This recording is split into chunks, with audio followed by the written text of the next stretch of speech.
Recap with the GoodFellaz Show. My man, Chris Ward is in the building. We're talking about marketing, brand creation, brand innovation, brand awareness, and all that good stuff. We're talking business. And of course, we want to make sure that everybody tuned in right now, who we appreciate, get this information. Because everybody that's watching right now, I'm sure you got a hustle. I'm sure you got a side job or business you're trying to grow, or even just the idea is in your mind right now, but you don't know what to do. My man Chris Ward is in the building. My man is an OG in this game. My man is global right now, talking to people in different countries, helping businesses reach their goals and then some. We are the GoodFellaz. This is the Recap with the GoodFellaz podcast. Special interview with my man Chris Ward of Build Better Brands. What's going on?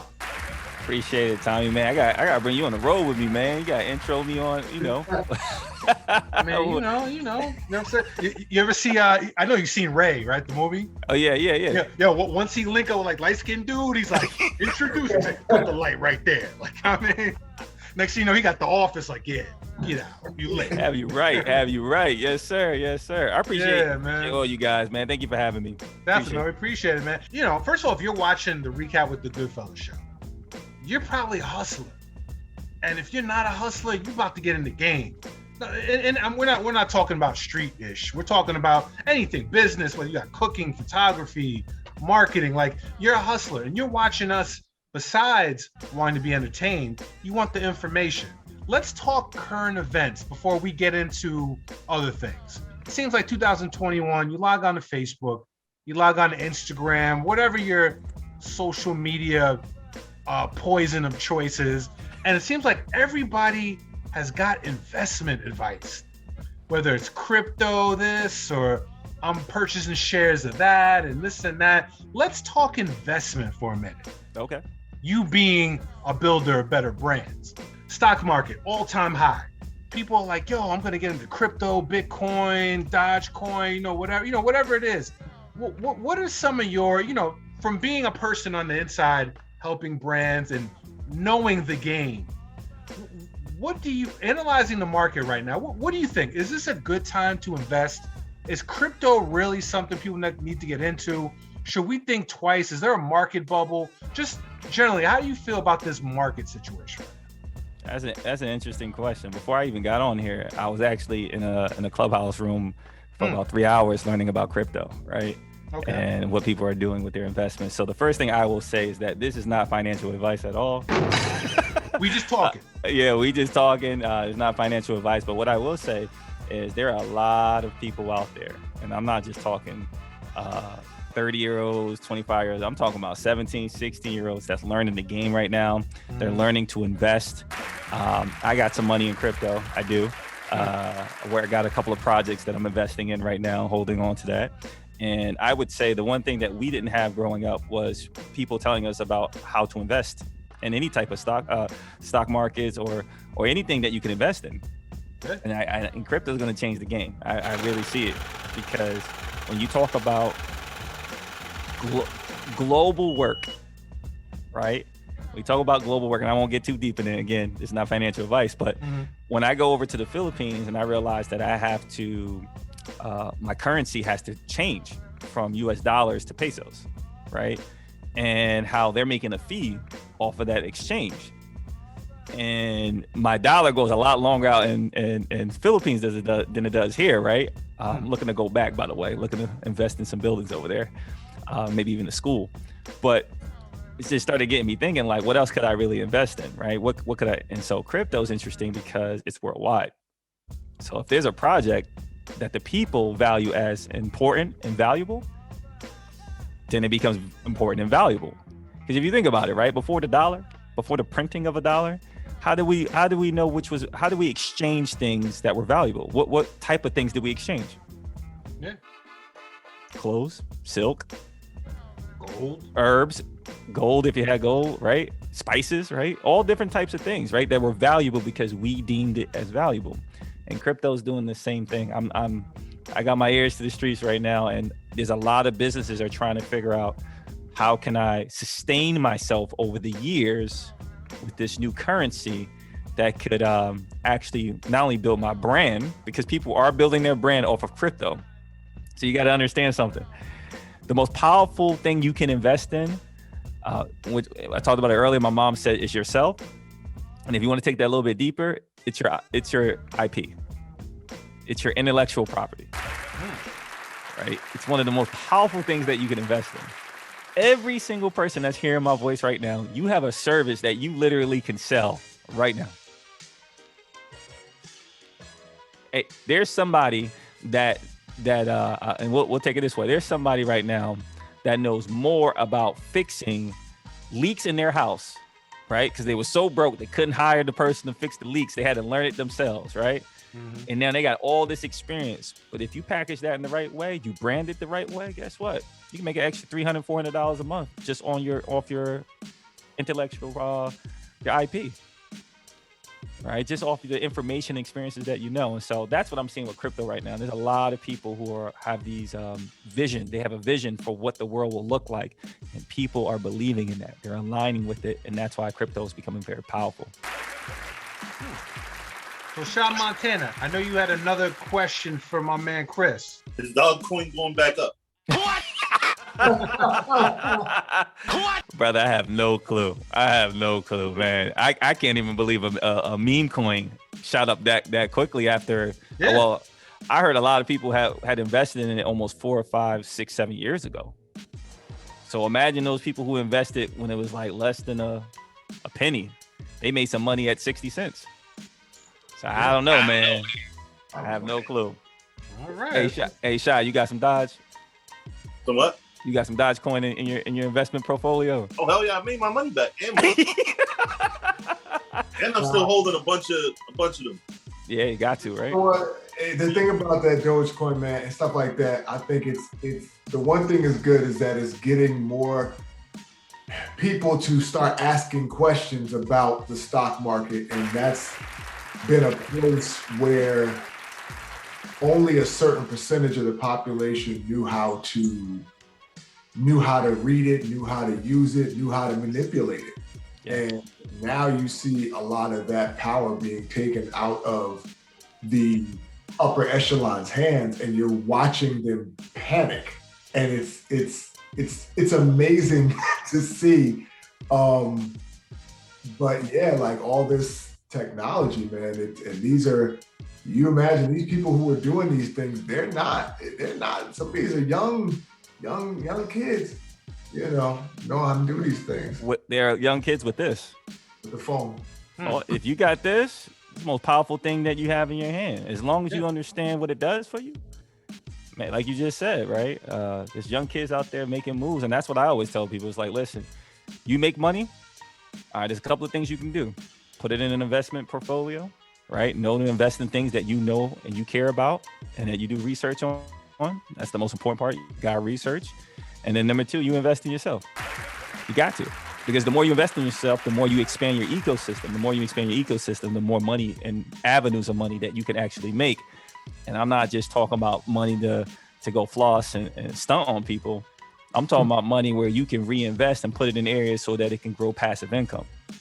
Yeah. That, like I told you, my 6-year-old, he already talks stocks. He like, Dad, hey, did we make money today? If we didn't, what's going on?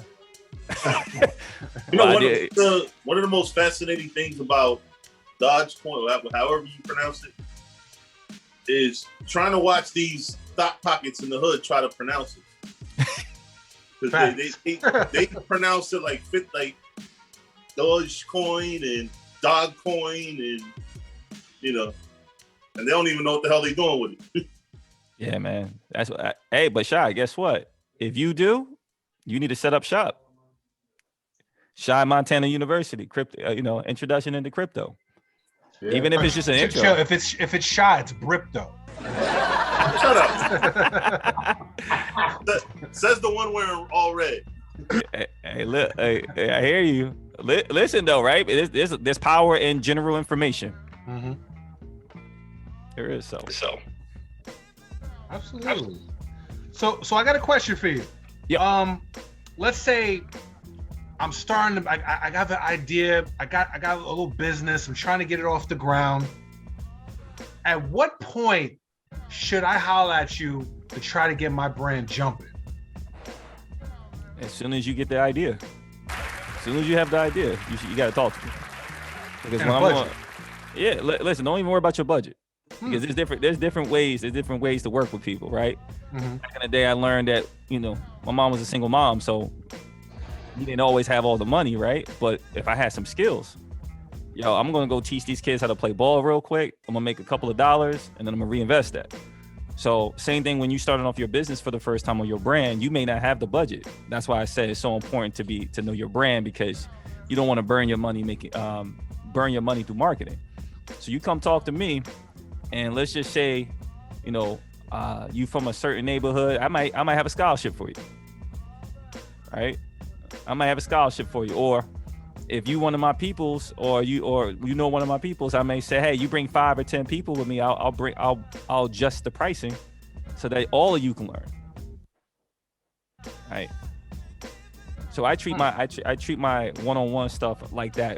There's an in season, there's an off season. So usually I have very high ticket clients. Those high ticket clients range from $3,000 to $10,000 to work with me. But then I do that because I know there are people who won't be able to have that type of budget, and that's where my scholarships come from. I'm thinking about the community. So if I make my $60,000 or $70,000 in 3 months, you know, I may take a quarter of that and put it into scholarships so more people have access to me. Yeah, so there's no barrier of entry, man. Just holler at me and I got you. What's up, Karev? Yeah. You know he got some questions for you. The life of a business depends on the identity of a person's imagination. Because if you believe it, you can achieve it. It's something that we were always told, right? But businesses go through seasons. They go through ups, they go through downs, they go through periods of renewal, and they go through periods of renovation. How important is it for the businessman to be able to change and renovate and not just stay committed to what they know? Before you answer, the inspiration of this question is twofold. Our education in America is based off the factory system, while the world's going to the coding system. And America is slowly getting into coding by changing and dividing the people who are in the society, because parents can't help kids with their homework and until, you know, parents understand the changing of the education system, they don't know how to educate their children, right? Then we also have, on the sports world, the Knicks suck. And I was a Knicks fan very strongly till they decided what they wanted to do to Charles Oakley, right? I love Oakley. Is he good now? Is he what? Ain't they good now? The Knicks are doing good, right? But here's the thing. The Knicks, shout out to, he got a Knicks hat on.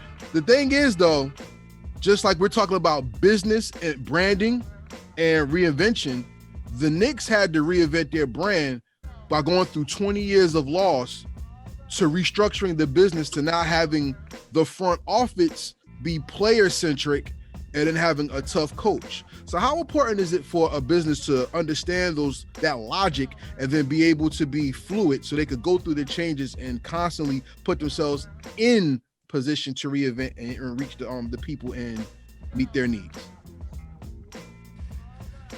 That's a very powerful, deep question. And it's broken down into the same season that you're talking about. There are seasons where brands have to understand that you have to have crucial conversation, right? You got to do an inventory check. So before I go into every season, I do an inventory check. And here's how it looks. How many people can I work with one-on-one for an entire year? Is it 5? Is it 7? Is it 2? Why do I ask that question? If I go above my limit, it destroys my brand. How does it destroy my brand? Because it destroys my lifestyle. My lifestyle it dictates how my brand works. If I don't show up for my kids and my wife, my brand's gonna suffer.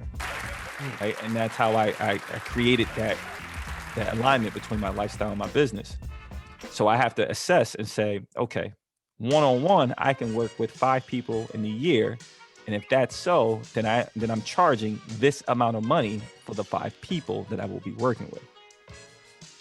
Okay, so let's just say I told myself I'm going to make $80,000 between those 5 people. Then I got to go to the drawing board and see if I have the services and the products that are going to get me to that number, and how much time I have to invest to get there that will not draw from my lifestyle. That's the first season. The second season is, where's my passive income coming from? How do I make money while I'm sleeping? Right? You have to have that, right? One of the reasons why the Knicks was so bad, and I love my team. Karev know this. I love my team, right? The reason that the Knicks were so bad, they always threw money at things. Try to fix it. They didn't have patience, right? And when you don't have the right people in the right seat, and all you do is throw money, you're gonna burn your money. So for 20 years, it may have seemed like, the Knicks were the most. They said the Knicks were the most profitable team out there when it came to ticket sales and things like that. But the overall image of what the Knicks were about was dying every single year. Right? So check this out. Check this out. If we thinking globally, I'm killing with the ticket sales, people coming in, but guess what? A pandemic comes. Those ticket sales ain't there no more. Concession sales ain't there no more. How you gonna make that money up? You got to get good. You got to start over, right? And it's the same thing with a business person. They got to think about that alignment. Like, I think every day, okay, I was just talking to my wife. She was like, what if my hands stop working? Could I still be a stylist? So what did she say? No, I got to have an exit strategy right now. She already got one. First thing she did, she insured her hands.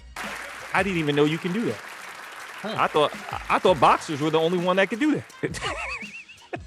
Right? She insured her hands as a stylist. Did any of y'all know that stylists could do that? Nah.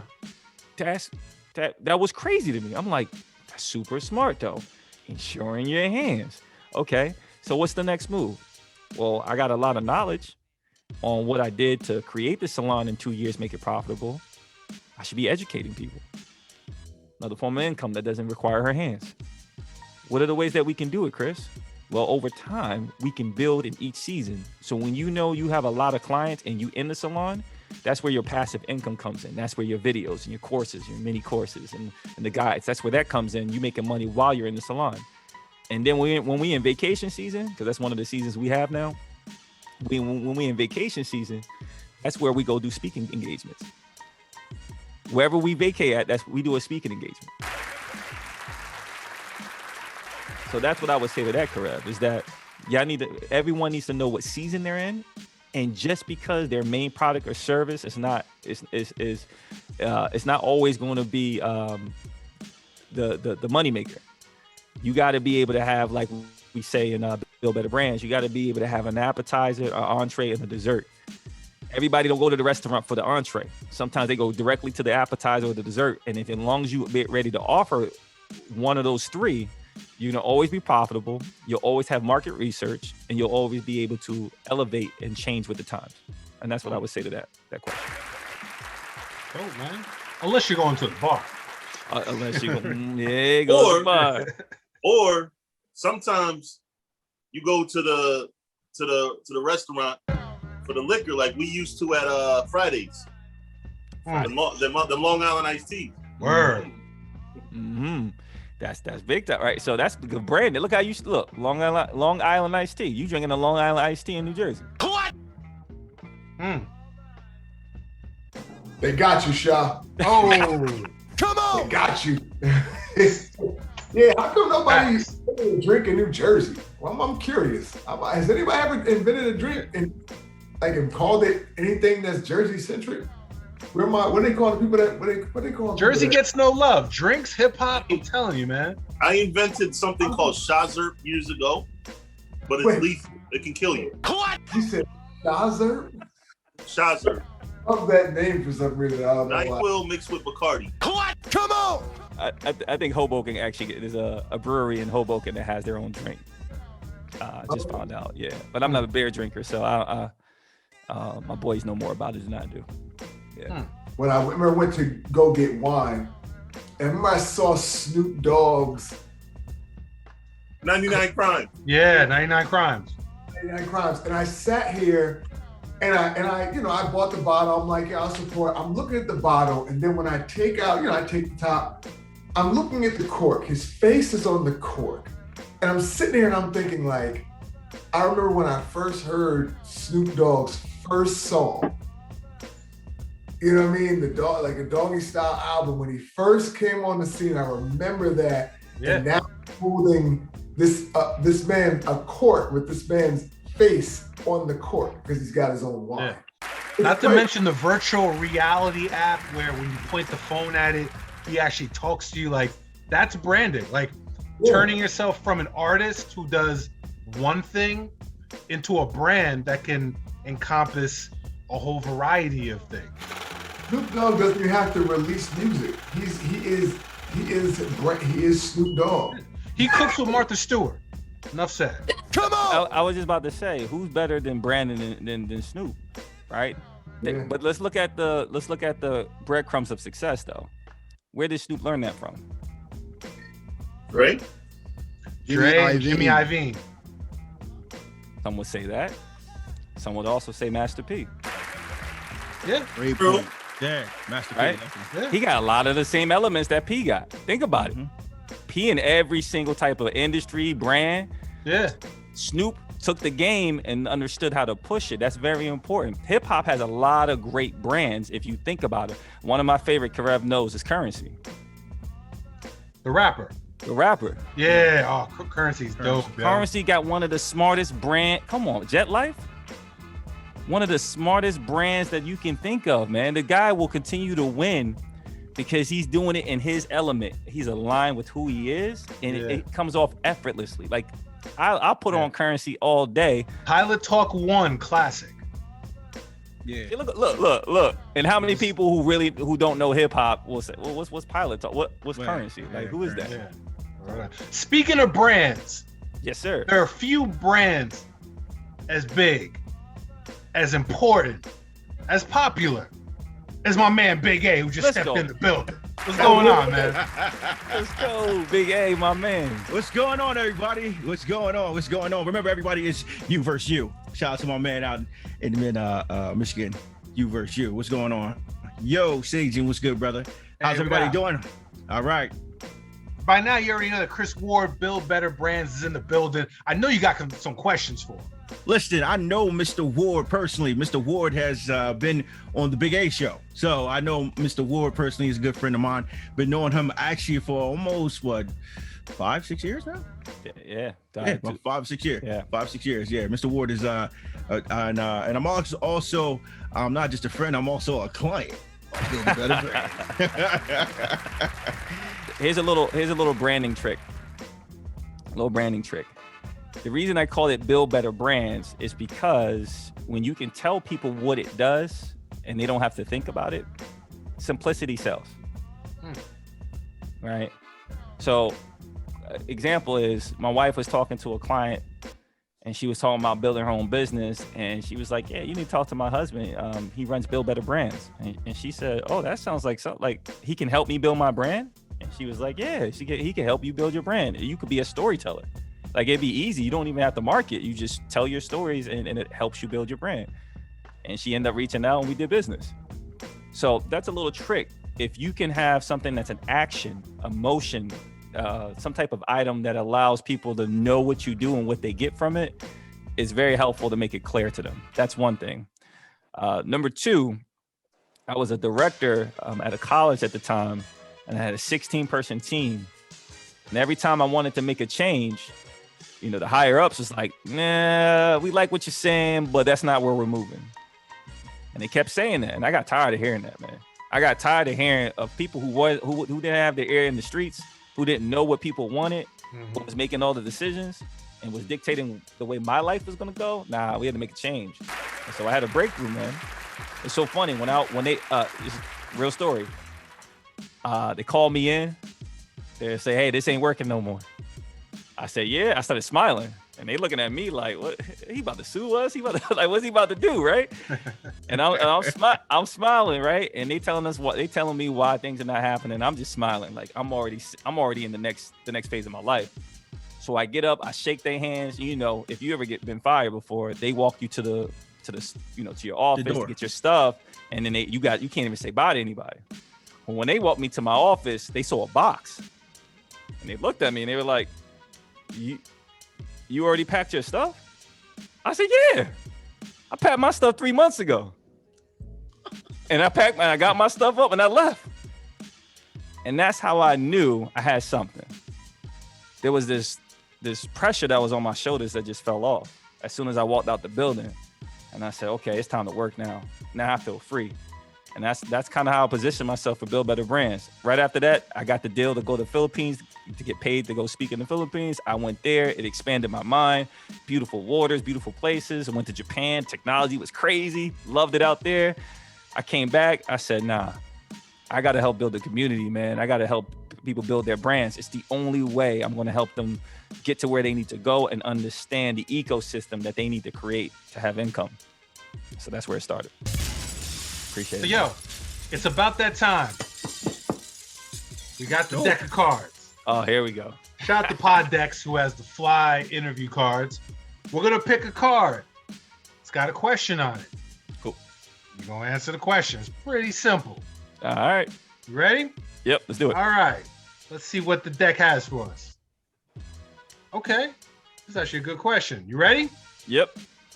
If you had to delete all but 3 apps from your smartphone, which ones would you keep? Which ones would I keep? Ooh. Audible for my education. Always can read. My next one is Instagram. Of course, got to keep Instagram. I make a lot of money from Instagram. And then the third one is my email client. And the reason why is as long as you have a long list of emails, you can always connect with your audience. So those would be the 3. Yep. Okay. Education, email, and social media. So Instagram over Facebook. Yeah, the reason why is I built such a strong space there that 85% of my audience are women. And if you know anything about that, 85 to 90% of women make the decision when it comes to consumer-based services or products. So as long as I have them, I'm pretty good. Yo, man. That's what's up. Appreciate it. Well, yo, for everybody tuned in right now, first off, shout out to everybody tuned in right now. We appreciate you. We dropping game, man. We dropping knowledge. Shout out to my man, Chris Ward, breaking it down. Where can they reach you at on social media, website, whatever available apps? Where can people get in contact with you and find out more information about you and your business and what you can do for them? It's a great question. So right now you can find me on every social media platform at Chris Ward Jr. I put it right there, Chris Ward Jr. You can find me on every platform. If you want to hear me speak, you'll hear me speak on Clubhouse at Chris Ward Jr. as well. Just a quick tip, if you own a social media platform, make sure you go buy the rights to the name. It changes everything for you, by the way. So Chris Ward Jr., and then you can check me out at chriswardjr.com. You'll see a member site there. I got resources there as well. And then I'm pretty close to closing up one-on-one deals right now. Once I hit that 5 or 7 mark, that'll be me for the year. So. Okay. We are the GoodFellaz. This is the recap with the GoodFellaz podcast. Man, yo, shout out to my man Chris Ward here. He dropped some knowledge. He brought a lot of topics for discussion and thought. And shout out to all my entrepreneurs, all our hustlers out there who tune into the show. Hopefully you gain some information and some insight on what to do with your brand to help yourself build a better brand. And if you can't do it yourself off the knowledge that you receive from the show, hey, my man Chris Ward, he on deck. Holla at him. Until next week, peace.